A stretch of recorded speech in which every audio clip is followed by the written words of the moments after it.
लोकसभा में सांसद नवनीत रवि राणा ने आदिवासी युवाओं को कौशल विकास और उद्यमिता विकास प्रशिक्षण योजना के तहत उचित प्रशिक्षण और रोजगार मिलने की मांग की है।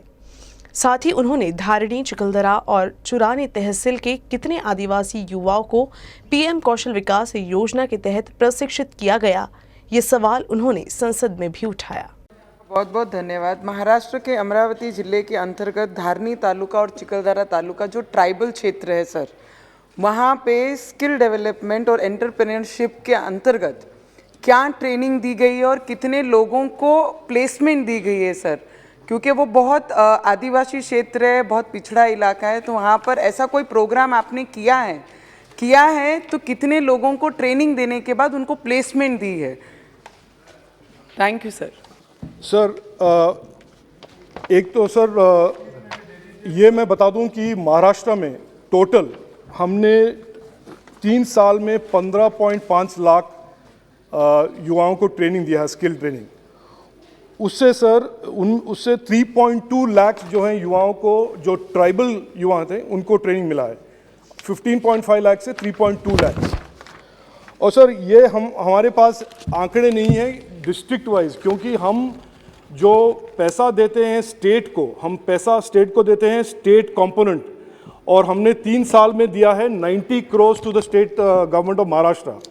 तो ये आंकड़े स्टेट गवर्नमेंट के पास होंगे कि वो कौन से डिस्ट्रिक्ट में कैसे ट्रेनिंग प्रोग्राम्स और कौन से कम्युनिटीज़ को टारगेट करके करते हैं।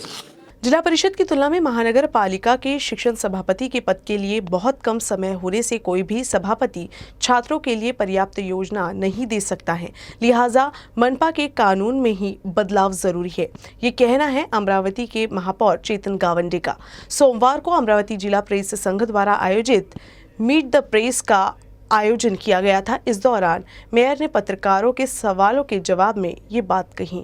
मला असं वाटतं की ज्याप्रमाणे जिल्हा परिषदेमध्ये 2.5 वर्षाचा कार्यकाळ असतो कोणत्याही सभापतीला काम करायला, त्या धर्तीवर महानगरपालिकेमध्ये सुद्धा 2.5 वर्षाचा सभापती असला, एखादी योजना सुरू करताना त्याला कमीत कमी 7 महिने लागतात आणि ती कार्यान्वित दुसऱ्या वर्षात होते। तोपर्यंत तो सभापती त्या कार्यकाळ संपून जातो आणि नंतर नवीन सभापती येतो। जुन्याने काय केलं, तो कंटिन्यू खरं पालन करायला पाहिजे, पण मग त्याचे स्वतःचे काही उपक्रम असतात, तो पुढे तो नेत नाही, तो स्वतःचे उपक्रम करतो। या गोष्टी टाळायच्या असेल, थोडीशी कायद्यामध्ये दुरुस्ती करून 2.5 वर्षाचा सभापती करावा असं मला वाटतं। पश्चिम बंगाल से हत्या के आरोप में फरार आरोपी को पुलिस ने अमरावती से गिरफ्तार किया है। आरोपी के छिपे होने की जानकारी मिलने के बाद पुलिस ने कार्रवाई कर 2 आरोपियों को गिरफ्तार किया है। पश्चिम बंगाल के बराईपुर में 21 नवंबर 2021 को राजनीतिक रंजिश के चलते 5 से 6 लोगों ने ग्राम पंचायत के अध्यक्ष मरहम शेख की गोली मारकर हत्या कर दी। हत्या के मुख्य आरोपी 36 वर्षीय मोनीरुल शेख अल्जाद शेख और 40 वर्षीय कुरीन शौकत अली शेख है। दोनों पश्चिम बंगाल से कोलकाता भाग गए और उसके बाद अमरावती में आकर छिप गए। पश्चिम बंगाल पुलिस को उनके अमरावती में छिपे होने की जानकारी मिली, जिसके बाद पश्चिम बंगाल पुलिस ने इसकी जानकारी अमरावती शहर पुलिस विभाग को दी। इस संबंध में पुलिस आयुक्त डॉक्टर आरती सिंह ने क्राइम ब्रांच को आरोपी को गिरफ्तार करने का निर्देश दिया। 11 दिसंबर को जब क्राइम ब्रांच के अधिकारियों को आरोपियों के बारे में विश्वसनीय जानकारी मिली तो पता चला कि फरार आरोपी पठानपुरा में किराए के मकान में रह रहा है। पुलिस ने पठानपुरा में जाकर जाल बिछाकर आरोपी को गिरफ्तार कर लिया। इसके बाद आरोपियों को पश्चिम बंगाल के पुलिस उप महानिरीक्षक लीटन हल्दर और उनकी टीम को सौंप दिया गया। अमरावती जिले में अब गुलाबी ठंड का एहसास होने लगा है। तापमान में गिरावट दर्ज होने के बाद लोगों ने अपने गर्म कपड़े भी बाहर निकाल लिए। साथ ही ग्रामीण इलाके में लोग ठंड से बचने के लिए लकड़ी जलाकर आग के सामने हाथ सेकते हुए भी नजर आ रहे हैं। अमरावती जिले में ठंड से बचाव पर देखते हैं ये खबर। अमरावती जिले में पिछले 1 सप्ताह से बादल छाए हुए हैं। उमस भरे मौसम के कारण दिसंबर के महीने में भी ठंड नहीं लगती थी, लेकिन अब विदर्भ में ठंड बढ़ रही है। विदर्भ में भी पिछले 2 दिनों से कड़ाके की ठंड पड़ रही है। नतीजतन अमरावती जिले के ग्रामीण इलाकों में ग्रामीण अब ठंड से बचाव के लिए आग जला रहे हैं। ग्रामीण इलाके में किसान घंटों आग जलाकर बैठे रहते हैं। गांव में किसान फुर्सत के पल में अलाव का सहारा लेकर गप्पे मारते हुए भी दिख रहे हैं। जिले में पिछले 2 सप्ताह से कोई ठंड नहीं थी, लेकिन अब आसमान साफ होने से ठंड बढ़ रही है। इसलिए नागरिक अपने गर्म कपड़े भी बाहर निकाल लिए। शाम ढलने के बाद लोग सड़क पर गर्म कपड़े पहनकर नजर आ रहे हैं।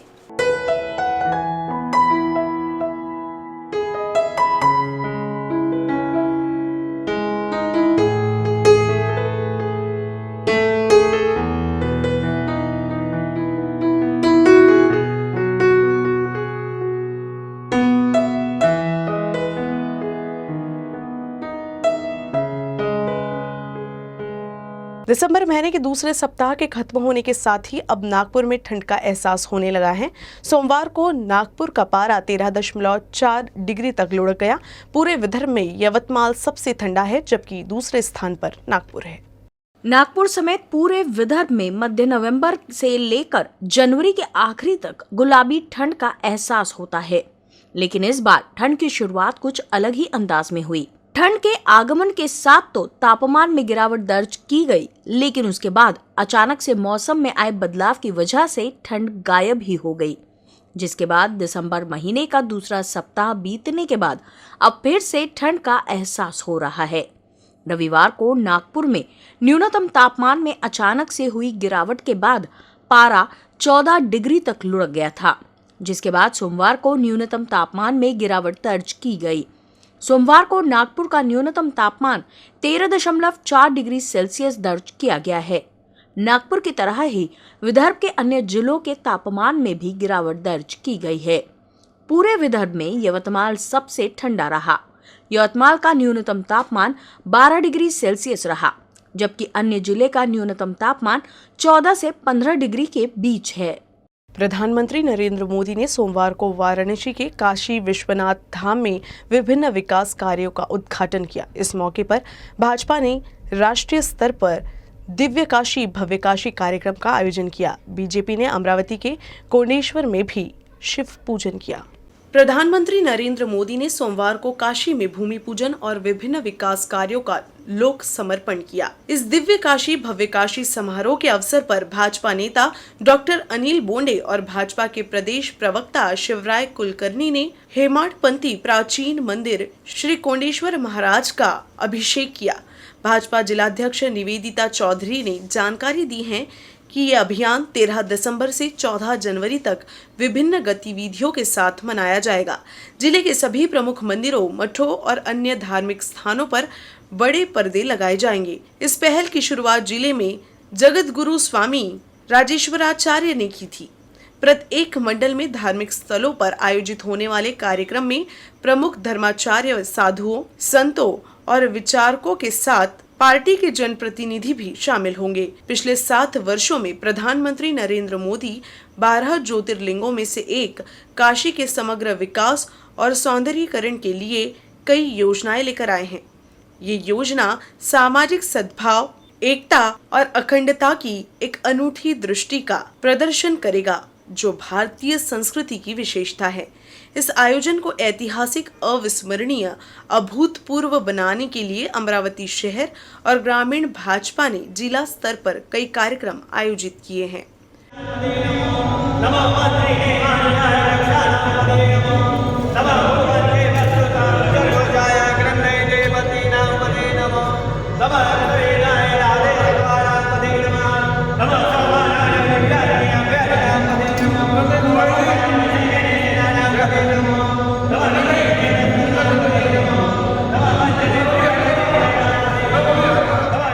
आज भारतातीलच नव्हे तर संपूर्ण विश्वातील हिंदू समाजासाठी अत्यंत आनंदाचा आणि गौरवाचा दिवस आहे, अभिमानाचा दिवस आहे।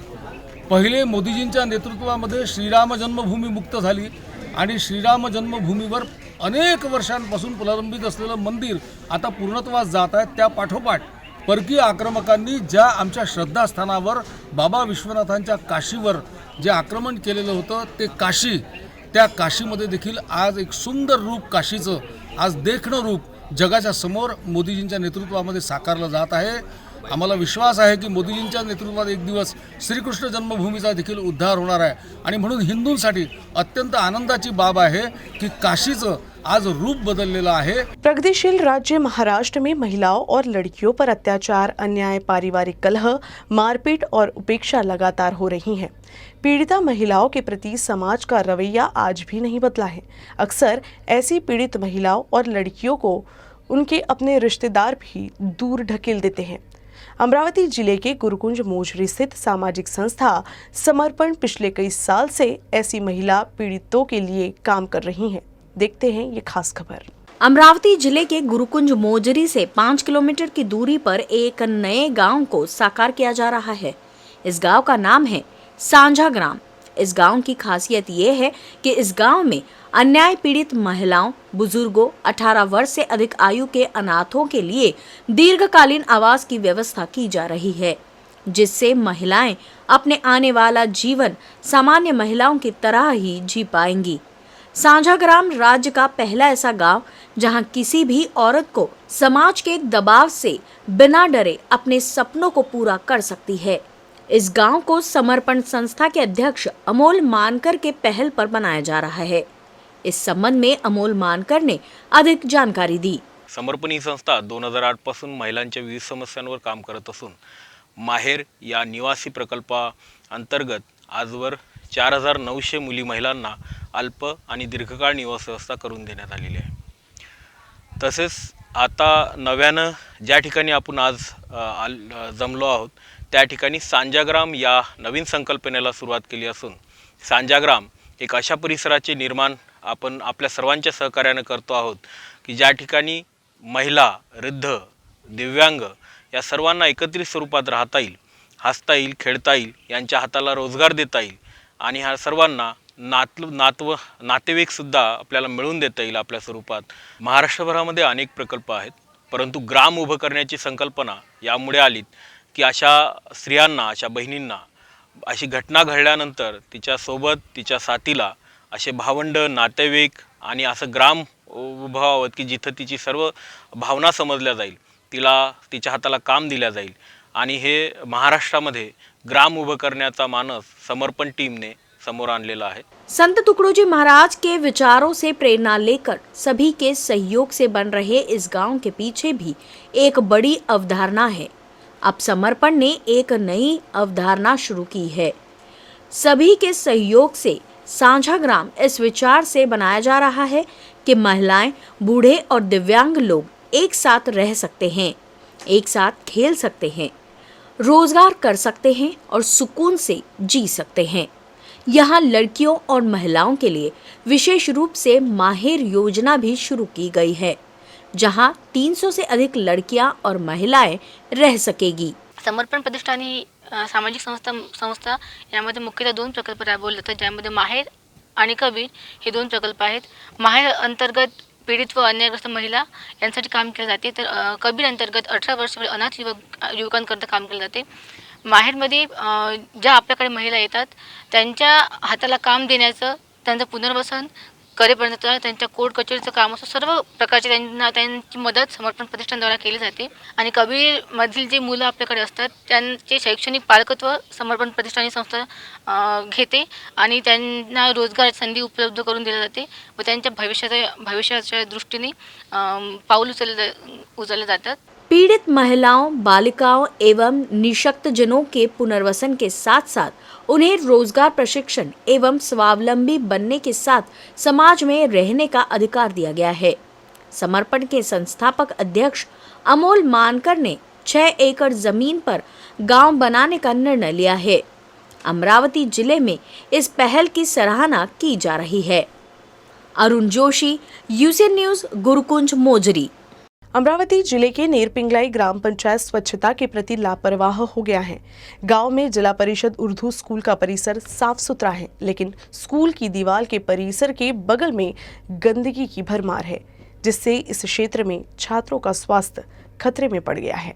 वार्ड नंबर 2 में जिला परिषद उर्दू स्कूल के प्रधानाध्यापक शिक्षकों और स्कूल प्रबंधन समिति के अथक प्रयास से पूरे स्कूल परिसर की सफाई और सौंदर्यीकरण किया गया, लेकिन छात्र स्थानीय ग्राम पंचायत की नकारात्मकता की चपेट में आ रही हैं, जो स्कूल की दीवार परिसर से सटे गंदगी का अंबार लगता है।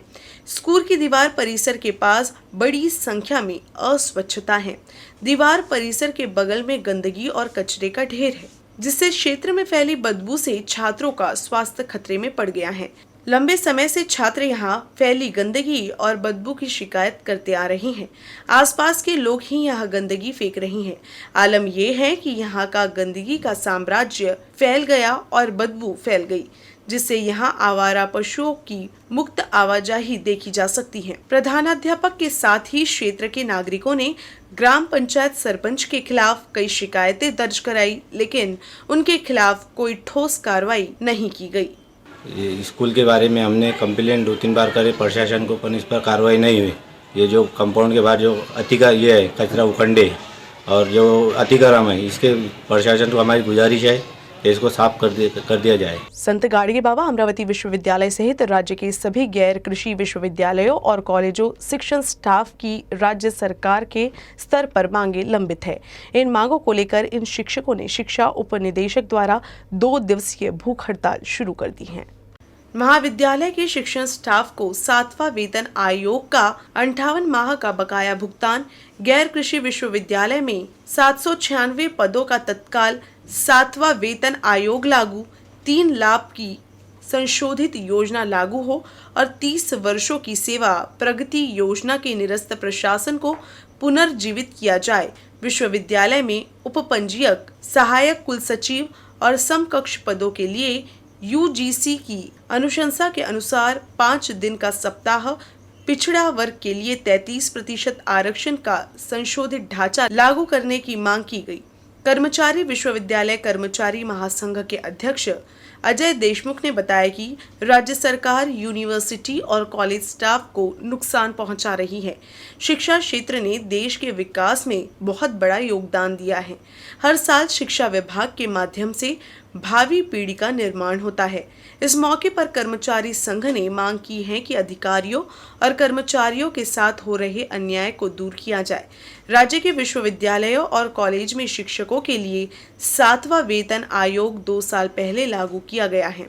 सरकार के इस तरह के दुर्व्यवहार के कारण शिक्षक सरकार से असंतुष्ट है और मांग की गई है कि सरकार सभी मांगों को स्वीकार करे। या ठिकाणी आंदोलनाचा दुसरा भाग जो आहे तो 7 डिसेंबरला सहसंचालक कार्यालयामध्ये निदर्शने आणि आता आज 13 आणि 14 तारखेला साखळी उपोषण या माध्यमातून आमच्या मागण्या ज्या आहे किंवा नॉन टीचिंग कर्मचाऱ्यांचा जो आवाज आहे महाराष्ट्रातला तो शासनाच्या कानापर्यंत पोहोचला पाहिजे आणि याची दखल घेऊन जे झोपीचं सोंग घेऊन जे शासन झोपी गेलेलं आहे ते कुठेतरी जागा झालं पाहिजे। या उद्देशानं हा आंदोलनाचा आमचा प्रयत्न आहे आणि जोपर्यंत आमच्या या मागण्या पूर्ण होत नाही तोपर्यंत आम्ही ह्या आंदोलनात मागं घेणार नाही असा ठाम निर्धार आता आमचा झालेला आहे। संत शंकर महाराज के श्रद्धालुओं की पहल से पंढरपुर में एक आश्रम बनाया गया है। इस आश्रम का उद्घाटन संत शंकर महाराज ने किया था। खास बात तो ये है कि इस उद्घाटन कार्यक्रम के लिए संत शंकर महाराज के आने के लिए विशेष रूप से हेलीकॉप्टर की व्यवस्था की गई थी। धामनगांव तहसील में पिंपलखुटा में संत शंकर महाराज का आश्रम और भक्तिधाम संस्था है। पुणे और राज्य के संत शंकर महाराज के भक्तों द्वारा पंढरपुर में संत शंकर महाराज आश्रम का निर्माण कराया गया ताकि विदर्भ के भक्त भगवान विठ्ठल के दर्शन करने पहुंचे तो उन्हें कोई असुविधा न हो। इस आश्रम के उद्घाटन के अवसर पर संत शंकर महाराज की उपस्थिति के लिए पुणे से भक्तों ने हेलीकॉप्टर को पिंपलखुटा भेजा। हेलीकॉप्टर को उतारने के लिए प्रशासन की औपचारिक अनुमति ली गई थी। हेलीपैड खुली जगह पर बनाया गया था। हेलीकॉप्टर शनिवार शाम 4 बजे पिंपलखुटा पहुंचा और रविवार सुबह 11 बजे संत शंकर महाराज को लेकर लातूर के लिए रवाना हुआ। अंजंगी, अंजनवती, गुंजी, धाकुलगांव, वरुद, बागजी, चिंचपुर, मंगरोल, दस्तगीर, कवाली वसाड़, पिंपलखुटा के ग्रामीणों के लिए हेलीकॉप्टर का आना एक रोचक विषय बन गया था। हेलीकॉप्टर को देखने के लिए और उसके पास खड़े होकर फोटो निकालने के लिए लोगों की भीड़ लगी थी। न्यूज रूम से बस इतना ही। खबरों का सिलसिला यूं ही चलता रहेगा। आप देखते रहिएगा यूसीएन न्यूज अमरावती।